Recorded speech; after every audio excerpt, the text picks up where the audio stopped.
plaintiff, Hamid Karami, hired the defendant to repossess vehicles for him, despite the fact that he had been in prison twice. Hamid claims he told the defendant to repossess a truck from a client, but he never returned the truck. And then he sold it and kept the money, so he's suing. Defendant Fred Redmond says Hamid is nothing but a liar who lives in a crack house, and all he cares about is giving women drugs in exchange for sex and hiring prostitutes. Fred insists Hamid is only suing him because he stole Hamid's girlfriend, and he's countersuing for slander and harassment. Start with you. Yes, Your Honor. I met Mr. Rodman through one of my ex-employees that he built his own business, and he recommended Mr. Rodman that he's a good worker, and he's just got in trouble with the city and state.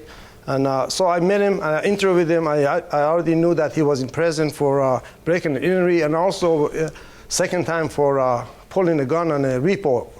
But I already knew on the repo, really? Repo repossession guy. Right.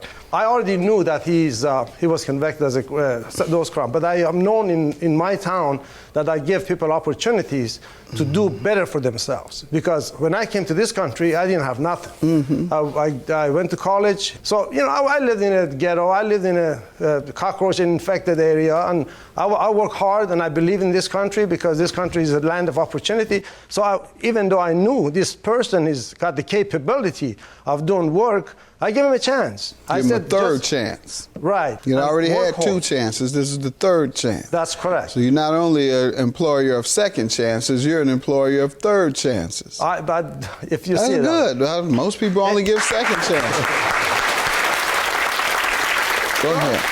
You know, he did good. He did really good for 2-3 weeks. Yeah. He was repoing really good. He was fast. He was good. He built his disclosure. I pay him right in spot. Then I found out he started being really cheater. He's a liar. He's bad. I told him, and he was lying to everybody. He was lying about cheating, what? About stealing parts and selling cars. Stealing parts from where? From me. I have 5 locations of salvage yards. And then also, he met one of my good friends that she was working for me, and I told her don't get close to him, but he conned her to engage with him by buying her drugs and everything. So I don't even understand how he can live with himself. Man. In any rate, it's a golden opportunity for him to do something good for himself, but he failed.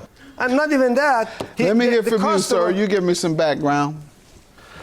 Your Honor, this guy is so full of it, I wouldn't believe anything he says. He talks about he's an ex-cop this, he's an ex-cop that. All he does is give drugs to women in exchange for sex, has prostitutes at his house every night. I've personally taken numerous of them home on numerous chances when I've gone over to his house. He's even hit on my mom. He wants my mom. I never met his mom. That's how pathetic it is. I never met his mom. That's how pathetic it is. How about these allegations he's making against you? Your Honor, I've never stolen nothing for that man. He lives in a crack house. He deals drugs. He gets women hooked on drugs. One of the friends that I know about is the other one that was dating the girl. It's not about money. This is about I took his girl. This is what it's about. I took his girl. I've been in business 30 years. I never had a ticket, parking ticket. I don't get in trouble. He says you sell crack. This guy's calling me. He said you live in a crack house and sell crack. Unbelievable. I went to Michigan State. I got 3 college degrees. I went to the same house. You're selling crack to the students, he said. Cover. I don't even know what the crack looked like. Anyhow, this is the documentation. He signed the title. Back up and tell me what you're saying. He went to get a repo. It was the payment. Yes, the payment was not paid. $2,500 was owed. That was owed to you. Right. And then I sent him to repo that truck from Jackson, Michigan. He went in there. The guy said, I know Hamid's been nice to me. There is a title. Give it back to Hamid. He takes the truck. He takes the title and sells it. And forged the signature. If you see there is a RD-108, which is the copy of the agreement with me and the customer, it clearly shows the signature is different than the face of the title that he sold. So he forged the signature.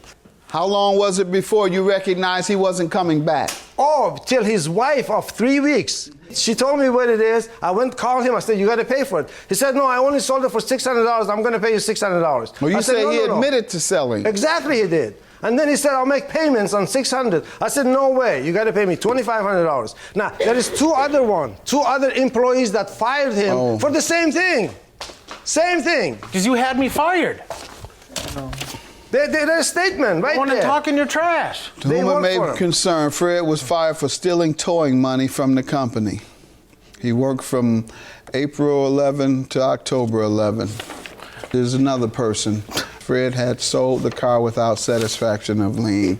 Sir, what do you say to the allegations that he told you to go and repossess a car that belonged to him and you didn't return it and in fact sold it for your own benefit? Your Honor, I did take the truck. Mr. Karami did not want the vehicle at the time because it had a blown engine, blown transmission, and it did not have a gas tank in it. That's a big lie. I took the truck. There was after talking to the people, there was no lien on it in any way, shape, or form. I used that guy's van and trailer that wrote his witness statement, his van and trailer, to go down there and pick up the vehicle. How could I transfer a title? There's no lien. I never even touched the title, never even put it in my name. How does it become yours unless the title is transferred to you?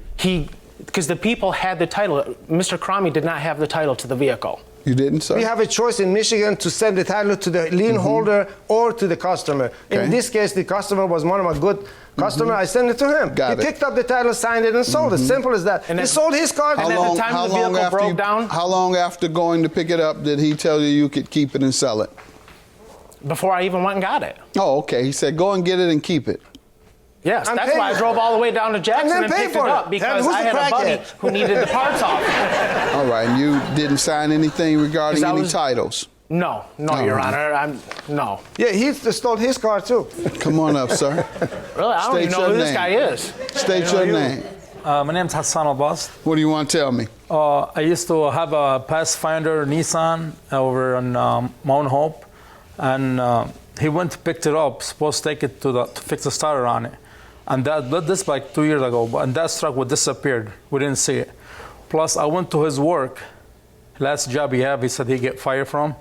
His boss said he took the record, he used it for different place, and this is what he get fired from.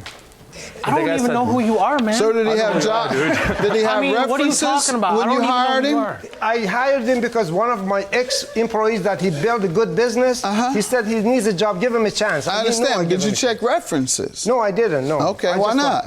Well, you know, I mean, the guy looked pretty good. He talked really good. He said he's going to That's the main ones you need to check. I never even worked for you. I just did repos. What are you talking about? Repo All right, sir. Repo is work. In the future, check references. There's nothing wrong with giving a second chance to an ex-offender. But he knew there was a I lien on the recommend that, but you should still check references. There is the greatest country in this world. This is America. That you got an opportunity to do something for your life, and you can do it honestly and go forward. This is one of the most crooked and most violent too. Don't forget that part. It's all of that, but it's also crooked and violent.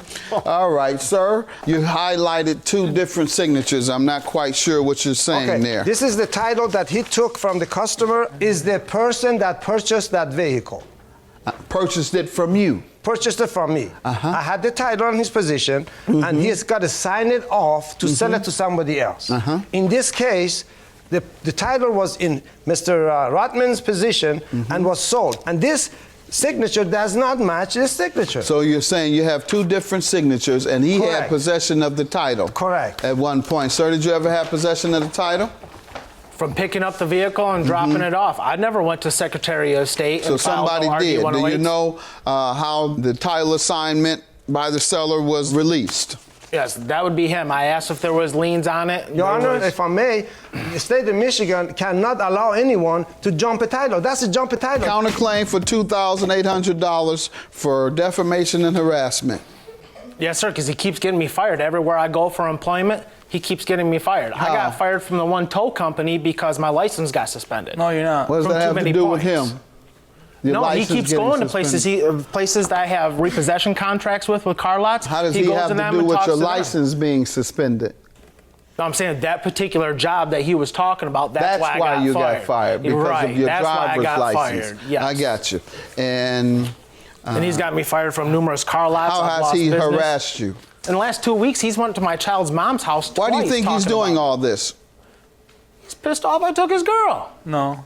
That's exactly why. All the I got her cleaned up off the And drugs. said he's no good. He's no good for nothing. He needs to go back to penitentiary because he believes. Oh, when I haven't committed a crime. Used to those people in penitentiary. That's what they tell me. And you say that the only reason that he's accusing you of these things, going around trying to prosecute you, doing all of these things, is because you took his girlfriend. And she still won't come back to him because she's clean. I talked to his baby mama just 2 weeks ago. You have a statement from that, sir? No, they will not write any statements. They're afraid of him. My child's mom's afraid of him. This is not criminal court where we have to go beyond a reasonable doubt, which is what you're used to. This is civil court, and in civil court, all you have to prove is that it's more likely than not that you did this, not beyond a reasonable doubt. And today I have 2 letters saying that you were a thief, and also have a witness, direct witness here, say you ripped him off and that you were a thief. So I believe them.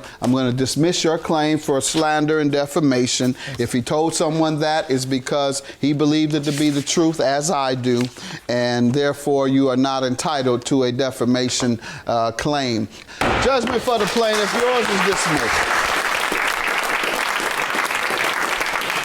Well, you stop being a thief. Be nice. Be nice to woman. I'm being a liar. You keep a woman. You don't want a woman. drugs to little girls, stupid. man. The baby mama told You're me, a crook. I don't You're a want con. him. He's no good. You're bringing witnesses I don't even know, He needs to go man. to prison to bend over. That's what they said. Yeah, you'll be going there. That's why you got shot for messing with people's women, giving them drugs.